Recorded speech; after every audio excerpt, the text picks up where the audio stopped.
नमस्कार दोस्तों, स्वागत है आपका हमारे चैनल में। तो हम आपके लिए लेकर आए हैं गणेश जी की कथा।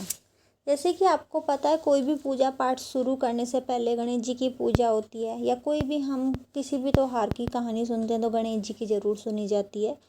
तो हम आपके लिए लेकर आए हैं गणेश जी की कथा। तो सभी बोलें गणपति बाप्पा मोरया। तो देखिए दोस्तों, गणेश जी की जो हम आज सुनाने जा रहे हैं कथा, गणेश जी और अंधी बुढ़िया माई की चतुराई की एक बहुत ही लोकप्रिय कथा है। वो हम आज आपको सुनाएंगे, जो व्रत त्योहारों के समय कहीं कहीं सुनी जाती हैं, और उसमें बहुत ज़्यादा कहानी में सच्चाई भी है। बहुत समय पहले की बात है, एक गांव में एक बुढ़िया रहती थी। उसकी आँखों से लगभग नए के बराबर दिखता था, बहुत ही हल्का मतलब दिखता था उनको। अंधी बुढ़िया के परिवार में वह खुद और साथ में बेटा बहू रहते थे। टूटी फूटी मिट्टी, गारे और फूस की उनकी झोपड़ी थी। घोर गरीबी के बीच छोटे मोटे काम करके वो लोग किसी तरह अपना जो जीवन है वो व्यतीत कर रहे थे। बहुत ही गरीब थे वो लोग। अंधी बुढ़िया जो थी वो गणेश जी की बहुत बड़ी भक्त थी। वो गणेश जी को बहुत मानती थी, गणेश जी का बहुत पूजा पाठ करती थी। दिन रात ईश्वर के ध्यान में वो लीन रहती थी। नित्य नियम से आरती, वंदना, अर्चना, पूजा करती थी और प्रत्येक गणेश चतुर्थी के दिन व्रत रखती थी। रात्रि में चंद्रमा को अर्घ देकर ही अन्न ग्रहण करती थी। उसका सारा जीवन बस अपने इष्ट को भजने में ही जाता था। वह हमेशा कहती रहती थी, गणपति सेवा मंगल मेवा। मतलब गणपति बाबा को वो बहुत ज़्यादा मानती थी। गणेश जी अंधी बुढ़िया की भक्ति से बहुत प्रसन्न हुए और बुढ़िया माँ को दर्शन देकर बोले, मैं तेरी भक्ति से बहुत प्रसन्न हूँ। तुम्हें एक वर देता हूँ, जो चाहे मांगो। जो भी तुम्हारा मन हो वो तुम मुझसे मांग सकती हो। मैं तुमसे बहुत ज़्यादा खुश हूँ। बुढ़िया माई का पूरा जीवन घोर गरीबी में बीता था, फिर भी उसमें गजब का संतोष था। माँ ने गणेश जी से कहा, आपके दर्शन हो गए, मेरे सारे मनोरथ पूरे हो गए, मुझे कुछ नहीं चाहिए। वो जो बुढ़िया अम्मा थी वो लालची नहीं थी कि भाई अगर गणेश जी मुझे कुछ दे रहे हैं तो मैं ले लूँ। उन्होंने ये कहा फिर भी कि आपके तो मुझे दर्शन हो गए, मेरे लिए तो यही बहुत है, मैं आपकी बहुत बड़ी भक्त हूँ। आज मैं थोड़ी जल्दी में हूँ, कल शाम को फिर आऊँगा, तब अपना वर मांग लेना। ऐसा कहकर गणपति जी अंतर्धान हो गए। अंधी बुढ़िया माँ जैसे नींद से जागी, उसे विश्वास ही नहीं हो रहा था कि सचमुच में भगवान ने उसे दर्शन दिए। लेकिन उसके पास गहरी आस्था का बल था, इसलिए विश्वास का कोई कारण ही नहीं था। वह सबसे पहले अपने बेटे के पास गिरती पड़ती दौड़ी दौड़ी गई और हाफते हाफते उसे सारी जो मतलब उन्हें सपना दिखाई दिया वो पूरी घटना अपने बेटे को सुनाई। बेटे को माँ की बात का यकीन ही नहीं हो रहा था, पर माँ की अटूट भक्ति पर उसे पूरा विश्वास था। बेटा अपनी माँ से बोला, माँ आप भगवान से ढेर सारा धन मांग लो। बेटा बोलता है माँ से कि माँ आप ना भगवान से बहुत सारा हमारे लिए धन मांग लो, जिससे हमारी जो गरीबी है वो दूर हो जाए। मतलब फिर भी उन्होंने यही मांगा कि मतलब हमारी गरीबी के लिए पैसा मांग लो। पास ही में बैठी बहू माँ बेटे का सारा बातचीत ध्यान से सुन रही थी। सास के पास आकर उसने बड़े उत्साह से मधुर स्वर में बोली, माँ जी आप हर समय कहती रहती हो बच्चे के बिना घर बहुत सूना सूना लगता है, आप बप्पा से पोता मांग लो। अंधी बुढ़िया माँ सोच में पड़ गई, बेटे की बात मानूं या बहू की मानूं।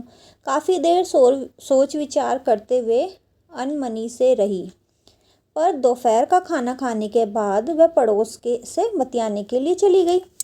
बातों बातों में बुढ़िया माई ने अपनी सारी राम कथा पड़ोसी को सुनाई।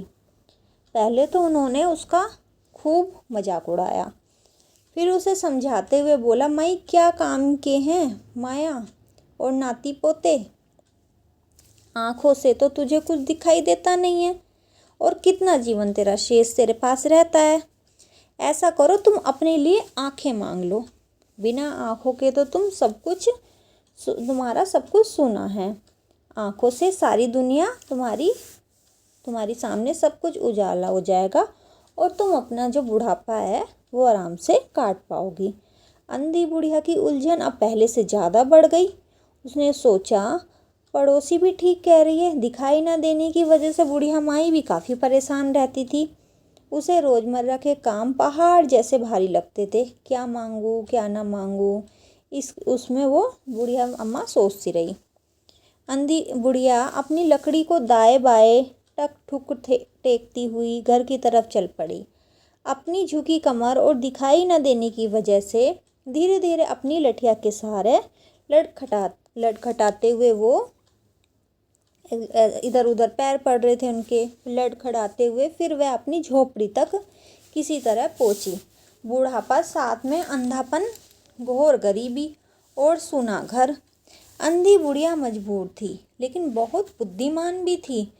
उसे लग रहा था कि सब अपने अपने मतलब की बात कर रहे हैं, किंतु कोमल हड्डियां होने के कारण वह किसी का दिल भी नहीं दुखाना चाहती थी। वही सोचती थी सब अपनी अपनी बातें बोल रहे हैं, लेकिन मैं क्या करूं। वो सोच में पड़ गई कि मुझे क्या करना चाहिए।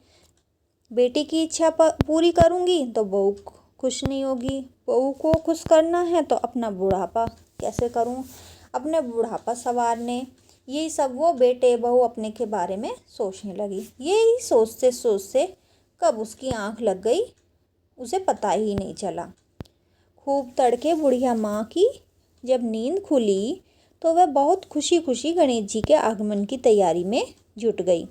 आज बहू भी समय से पहले ही उठ गई थी। सास बहू ने मिलकर अपनी मिट्टी, गारे और फूस की झोपड़ी को लीप पोत कर चमका दिया। साफ सफाई के बाद दोनों नदी पर नहाने गई। वापस आकर जब गणेश जी का भोग तैयार करने के लिए सामान इकट्ठा किया उन्होंने आश्चर्य की सीमा नहीं रही। उन्हें अपनी छोटी सी रसोई वह सब कुछ मिलता जा रहा था जिस चीज़ की उन्हें ज़रूरत होती थी। कहाँ तो उनके खाने की भी इतनी दिक्कत रहती थी। बस अपना टाइम वो गरीबी में किसी तरह काट ही रहे थे। लेकिन उस दिन वो सब कुछ देखकर बहुत ही ज़्यादा वो हो गई कि भाई ये क्या हो रहा है। जिस चीज़ की ज़रूरत पड़ रही है वही सामने आई जा रही है। बड़े प्रेम और श्रद्धा के साथ लड्डू, खीर, पूरी, हलवा, 7 सब्जियां, 5 रायते, कई प्रकार के चावल, पुए, पकोड़े, तरह तरह की चटनियाँ, अचार, पापड़, फल, मेवा, मिश्री और भी न जाने कितने तरह के पकवान बनाकर 56 भोग की थाली सजा ली। हर तरफ से भीनी भीनी पकवानों की खुशबू आने लगी। पूरा घर खाने की खुशबू से भर गया। ऐसे में मनुष्य तो क्या, देवताओं के मुंह में भी पानी आ जाए। रसोई समेटकर उन्होंने पूजा आरती की तैयारी शुरू की। शाम होने वाली थी। उनके पास गणपति का मंदिर या मूर्ति तो थी नहीं, बस एक पुराना लक्ष्मी गणेश जी वाला कैलेंडर था। उसी के सामने उन्होंने सतिया काट कर पटरा रख दिया और दिया जोत करके गणेश जी को भोग सामग्री को सजा दिया।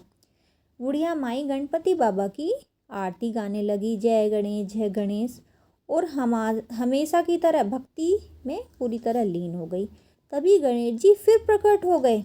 अंधी माँ ने प्रेम और श्रद्धा से गदगद होकर पकवानों से भरा थाल गणेश जी के आगे कर दिया।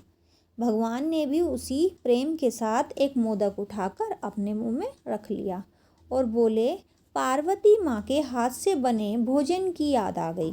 गणपति जी ने भर पेट खाना खाया और मज़े की बात, पकवान दूने चौगने बढ़ने लगे और इतना हो गया कि सारा गांव भी जीम के चला गया और तब भी बच गया।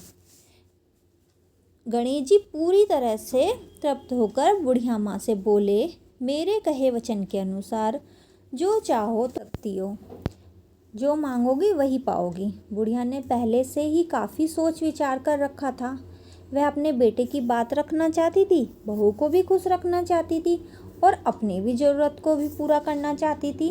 अंधी बुढ़िया हाथ जोड़कर गणेश जी से बोली, यदि आप मुझ पर प्रसन्न हैं तो मुझे 9 करोड़ की माया दें, निरोगी काया दें, अमर सुहाग दें, नाती पोते दें, संसार परिवार का सुख दें और अंत में मोक्ष दें। गणपति बुढ़िया जी को देखते रह गए। गणपति जी बुढ़िया की चतुराई पर हंसते हुए कहने लगे, माई तूने तो मुझे ठग लिया, लेकिन तूने जो कुछ मांगा है वह सब कुछ तुझे मिलेगा। ऐसा कहकर गणेश जी अंधधन हो गए। सारे गांव में बुढ़िया ने पकवानों वाला गणपति भगवान का प्रसाद बांटा। बुढ़िया माँ का घर धन धान्य से भर गया। बहू की गोद में पोता खेलने लगा। आंखों में रोशनी आ गई। झुकी कमर सीधी हो गई। परदेश गया पति भी लौट आया। बुढ़िया और उसका परिवार सुख से अपना जीवन जीने लगे। तो दोस्तों देखिए बुढ़िया माँ ने कितनी चतुराई से काम लिया और गणपति बाबा की पूजा का उन्हें लास्ट में कितना अच्छा वो मिला। अगर हम मन से पूजा पाठ करते हैं तो भगवान हमसे ज़रूर खुश होते हैं। गणपति बाबा मोरया। तो दोस्तों गणेश जी, कोई भी हम पूजा करते हैं शुरुआत गणेश जी से ही होती है। तो जो कोई भी हम कथा त्योहार कुछ भी करते हैं तो गणेश जी की ये कहानी ज़रूर सुने। धन्यवाद दोस्तों।